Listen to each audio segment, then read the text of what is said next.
Hello everyone, welcome to success with Rai academy. 9 मई 2023 के दैनिक जागरण के राष्ट्रीय संस्करण को आज की इस वीडियो में हम डिस्कस करेंगे। तो चलिए वीडियो को स्टार्ट करते हैं। और सबसे पहली हेडिंग जो यहाँ पर ली गई है वो कांग्रेस पार्टी का एक बयान है, जहाँ पर जो अध्यक्ष हैं कांग्रेस के मल्लिकार्जुन खड़गे, उन्होंने कर्नाटक की संप्रभुता संबंधी एक सोनिया गांधी की टिप्पणी पर इंटरनेट मीडिया पर पोस्ट किया था। उसको लेकर यहाँ पर ये न्यूज़ है और इस पर सुप्रीम कोर्ट ने या फिर चुनाव आयोग ने भी इस पर स्पष्टीकरण मांगा है। और भाजपा ने चुनाव प्रचार के दौरान कर्नाटक के लिए संप्रभुता शब्द का जो इस्तेमाल कांग्रेस के द्वारा किया गया है, उससे उन्होंने ये स्टेटमेंट दिया है भाजपा ने कि कांग्रेस की मंशा जाहिर होती है कि वो कहीं ना कहीं भारत का विभाजन चाहते हैं।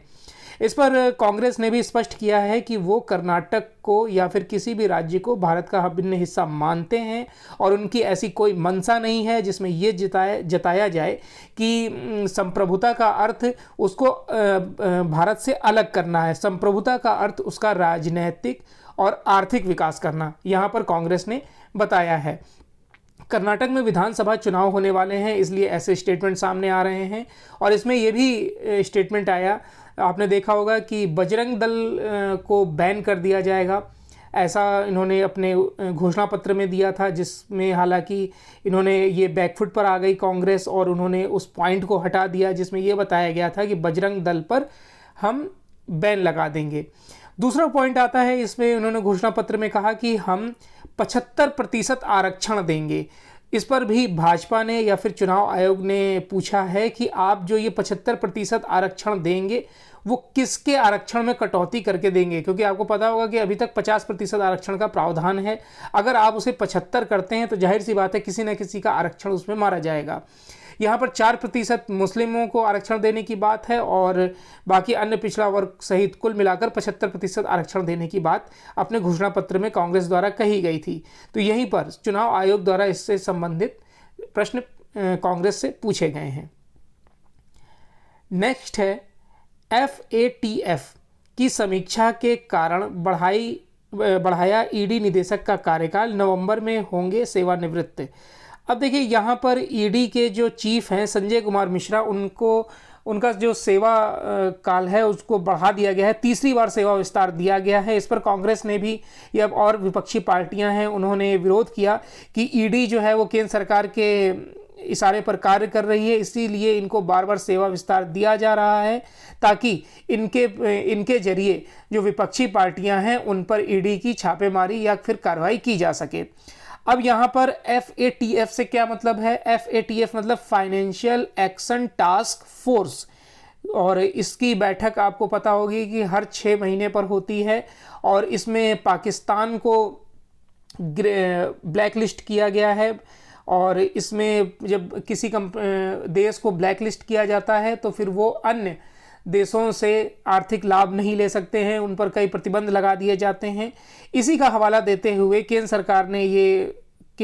सरकार ने सोमवार को बताया कि इसलिए उनका सेवा विस्तार किया गया है क्योंकि जो इस साल वित्तीय कार्रवाई कार्यबल यानी कि FATF की समीक्षा के कारण उन्हें विस्तार दिया गया है और इस वर्ष नवंबर में सेवानिवृत्त होंगे।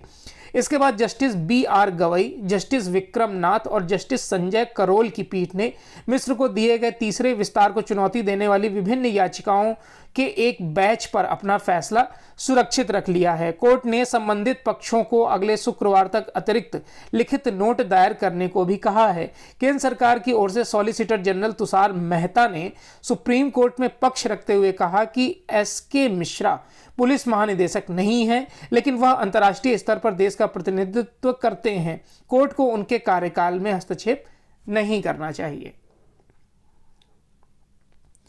नेक्स्ट न्यूज़ है कि द केरला स्टोरी पर अब ममता सरकार ने भी रोक लगा दी है। इससे पहले तमिलनाडु गवर्नमेंट ने रोक लगाई थी, हालांकि जो MP गवर्नमेंट है यानी मध्य प्रदेश सरकार ने इसको टैक्स फ्री कर दिया है। और अब ऐसा माना जा रहा है, जब प्रधानमंत्री नरेंद्र मोदी ने इस मूवी की बड़ाई करी है तो अब ऐसा लग रहा है कि जितने भी भाजपा शासित राज्य हैं उनमें शायद ये मूवी टैक्स फ्री हो जाए।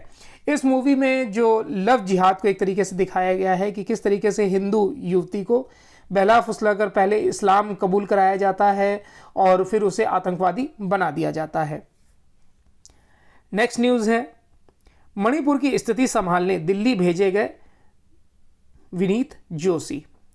देखिए, जो आईएएस अधिकारी हैं विनीत जोशी को केंद्र सरकार ने रविवार को हिंसाग्रस्त मणिपुर रवाना किया, जहां उन्हें मुख्य सचिव की जिम्मेदारी दी गई है। राज्य सरकार के अनुरोध पर शनिवार को उनकी प्रतिनियुक्ति की अवधि को खत्म करते हुए केंद्र ने उन्हें मणिपुर के लिए रिलीव कर दिया था।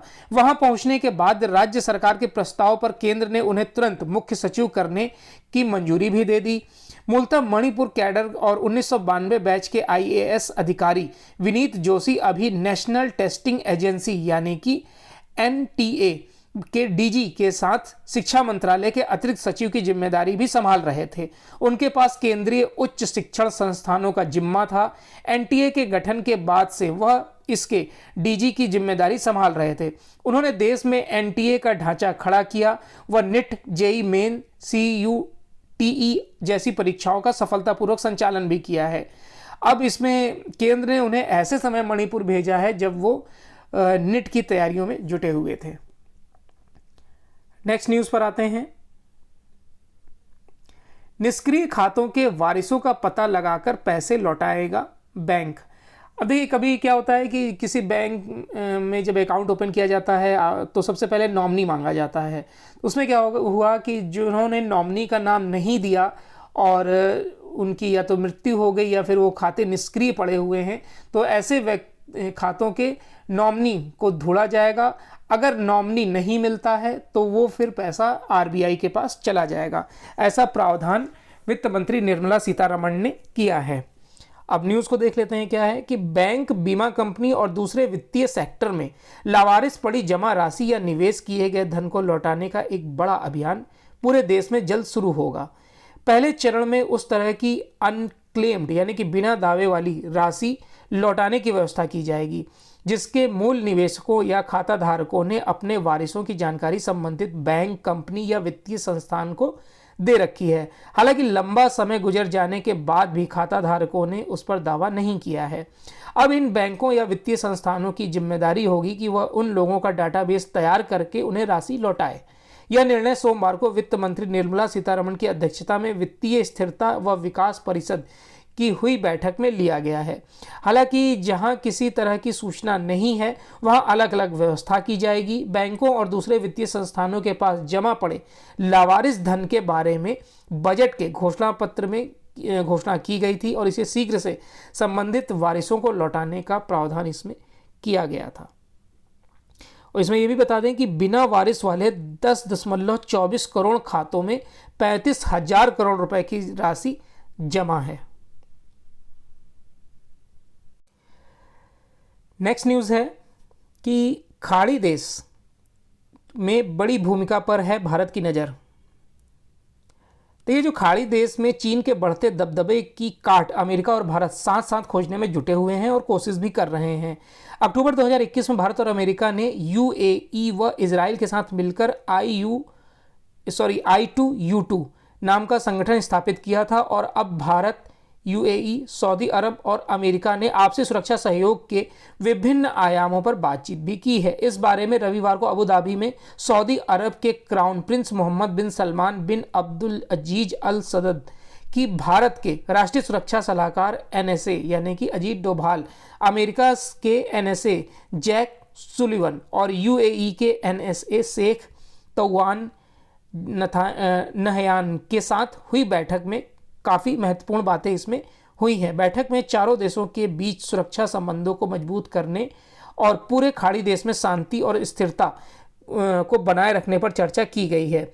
यहाँ खाड़ी के क्षेत्र के जो देश हैं उसके साथ व्यापक सुरक्षा संबंधों पर पहली कोई ऐसी बहुराष्ट्रीय बैठक हुई है जिसमें भारत ने हिस्सा लिया है। I2U2 संगठन मुख्य तौर पर चारों सदस्य देशों के बीच आर्थिक संबंधों को लेकर है। वैसे रविवार को ही बैठक को लेकर बात जो बहुत ही संक्षिप्त जानकारी इसमें दी गई है। जहां तक सऊदी अरब और यूएई की बात है तो इनके साथ भारत के रिश्ते पिछले एक दशक के दौरान पहले के मुकाबले और ज़्यादा प्रगाढ़ हो चुके हैं। दोनों भारत के रणनीतिक साझेदार देश हैं। ये दोनों देश अमेरिका के पुराने करीबी सहयोगी हैं, लेकिन चीन के साथ भी इनके रिश्ते लगातार मजबूत हो रहे हैं। सऊदी अरब पहले से ही संघाई सहयोग संगठन का वार्ता साझेदार देश है, जबकि इस साल यूएई को भी इस संगठन में यह दर्जा दे दिया गया है। नेक्स्ट न्यूज़ है, एयरबस C295 ने भरी पहली उड़ान, वायुसेना की बढ़ेगी ताकत। देखिए, भारत के लिए बने पहले एयरबस C295 विमान ने स्पेन के सेविले शहर में पहली सफलतापूर्वक उड़ान भरी है। इसी के साथ ही भारत को विमानों की पहली खेप की डिलीवरी इस साल के अंत तक होने का रास्ता भी साफ हो गया है। इससे भारतीय वायुसेना की ताकत में काफ़ी बढ़ोतरी होगी। C295 एक सैन्य परिवहन विमान है। फिलहाल भारतीय सेना अपनी परिवहन जरूरतों के लिए कई दशक पुराने एयरो 748 विमानों पर निर्भर है। एयरबस ने सोमवार को बताया कि C295 विमान ने 5 मई को स्थानीय समयानुसार सुबह 11:45 उड़ान भरी और यह 3 घंटे की सफलतापूर्वक उड़ान भरने के बाद दोपहर 2:45 बजे वापस लौट आया।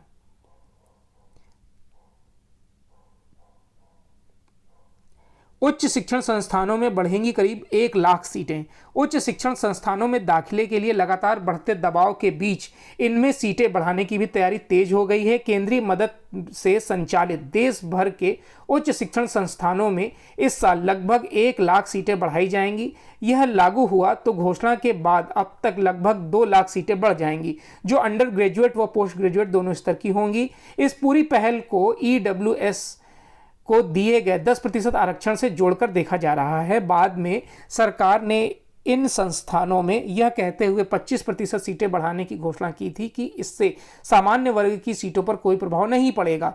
शिक्षा मंत्रालय ने इसके साथ ही केंद्रीय मदद में संचालित होने वाले उच्च शिक्षण संस्थानों को जरूरी इंफ्रास्ट्रक्चर जुटाने के लिए करीब 4,000 करोड़ रुपए की वित्तीय मदद की भी घोषणा की थी। चलिए नेक्स्ट न्यूज़ पर आते हैं। नेक्स्ट न्यूज़ है बिजनेस पेज से, जिसमें कि 8 LPG सिलेंडर पर मिल सकती है सब्सिडी। अब देखिए, खाना बनाने के लिए जिस तरीके से स्वच्छ ईंधन के प्रोत्साहन और महिलाओं के स्वास्थ्य की रक्षा के लिए सरकार एक बार फिर से LPG सिलेंडर पर सब्सिडी शुरू कर सकती है। अब ये सब बातें कहाँ से उठी हैं? ये बातें उठी हैं पेट्रोलियम और प्राकृतिक गैस मंत्रालय की एनर्जी ट्रांजिशन कमेटी की रिपोर्ट के बाद, जो फिर से सालाना 7 से 8 सिलेंडर पर सब्सिडी देने की सिफारिश की गई है। रिपोर्ट में कहा गया है कि LPG सिलेंडर की कीमत अधिक होने से LPG कनेक्शन रखने वाले 50% से अधिक घरों में जो है वो जलावन के रूप में किसी न किसी अन्य ठोस पदार्थ का इस्तेमाल किया जाता है। कमेटी के जो चेयरमैन हैं वो पूर्व पेट्रोलियम सचिव और वर्तमान में प्रधानमंत्री के सलाहकार तरुण कपूर हैं। इसमें कमेटी के बाकी और सदस्य पेट्रोलियम कंपनी और मंत्रालय के वरिष्ठ अधिकारी हैं। इसमें बताया गया है कि जिस तरीके से 2016 में प्रधानमंत्री उज्ज्वला योजना शुरू की गई थी और सितंबर 2022 तक का अगर हम आंकड़ा देखें तो निम्न आय वर्ग के 9.5 करोड़ यानी 9.5 करोड़ घरों को LPG कनेक्शन दिए गए हैं और इस तरह देश के 30 करोड़ घरों में LPG कनेक्शन पहुंच चुका है। इस प्रकार अगर हम प्रतिशत में बात करें तो लगभग 85% घरों में LPG कनेक्शन तो है, लेकिन सिलेंडर इतना महंगा है कि वो खाना पकाने के लिए पूरी तरीके से LPG का इस्तेमाल नहीं कर पाते हैं। खाना पकाने के लिए वे ठोस संसाधनों का उपयोग करते हैं और घरों में वायु प्रदूषण के साथ कार्बन उत्सर्जन में बढ़ोतरी होती है। इससे सेहत पर भी विपरीत असर पड़ता है। इसमें एक न्यूज़ और बताई गई है कि चौपहिया वाहनों के उपयोग पर प्रतिबंध लगाने की सिफारिश, यानी कि 2027 तक 10 लाख से अधिक आबादी वाले शहरों में डीजल से चलने वाले चौपहिया वाहनों के उपयोग पर प्रतिबंध लगा दिया जाएगा और समिति ने 2035 तक कंबस्टन इंजन पर चलने वाली बाइक, स्कूटर और तिपहिया वाहनों को चरणबद्ध तरीके से हटाने का सुझाव दिया है। इस साल फरवरी में समिति ने अपनी रिपोर्ट सरकार को सौंपी थी। समिति ने यह भी कहा कि अगले 10 वर्षों में शहरी क्षेत्रों में किसी तरह की डीजल बसें नहीं होनी चाहिए। एक न्यूज़ और है बिजनेस पेज पे, वो देख लेते हैं कि सभी मोबाइल फ़ोन में उपलब्ध होंगे FM रेडियो फीचर।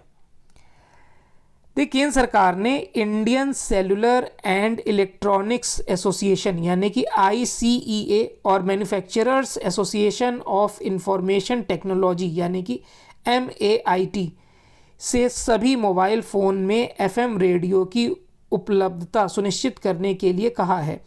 केंद्र का कहना है कि इससे प्राकृतिक आपदाओं और आपदा स्थिति के दौरान लोगों की सहायता करने में आसानी होती है। एक एडवाइजरी में सूचना प्रौद्योगिकी मंत्रालय ने कहा कि यह सुनिश्चित होना चाहिए कि प्रत्येक मोबाइल फोन में inbuilt FM radio receiver feature होना चाहिए।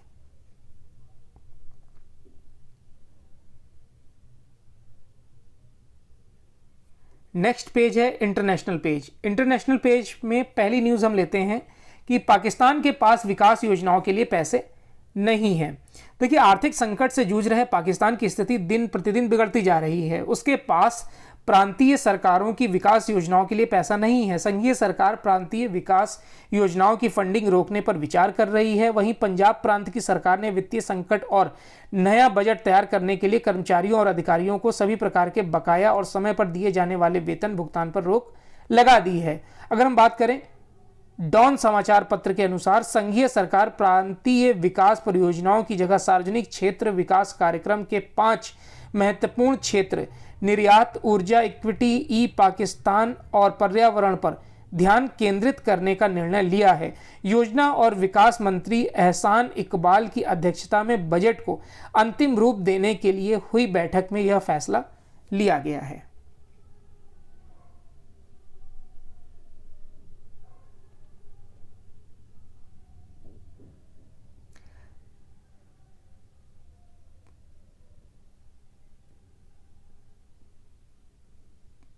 चलिए, तो ये आज का, इसमें और कोई इंपॉर्टेंट न्यूज़ नहीं थी। तो आज का यानी कि 9 मई 2023 का दैनिक जागरण का राष्ट्रीय संस्करण था। आई होप आपको वीडियो अच्छा लगा होगा। अगर वीडियो अच्छा लगा हो तो लाइक और शेयर कर दीजिएगा। वीडियो देखने के लिए धन्यवाद।